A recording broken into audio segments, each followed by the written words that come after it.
आंध्र प्रदेशमधील मंगलगिरी साडी. साडी घालून मिरवण्यात जो आनंद आहे तो कुठल्याही आउटफिटमध्ये नाही. नंबर 1, आंध्र प्रदेशमधील गुंटूर या गावात बनवले जाणारे मंगलगिरी कापड. या कापडापासून साड्या आणि ड्रेस मटेरियल बनवले जातात. नंबर 2, शुद्ध तलम सुताचा वापर करून विणल्या जाणाऱ्या या साड्या मऊसूत आणि वापरायला आरामदायी असतात.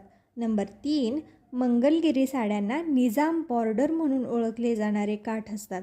ही साडी भारतातील तिन्ही मोसमात वापरता येते.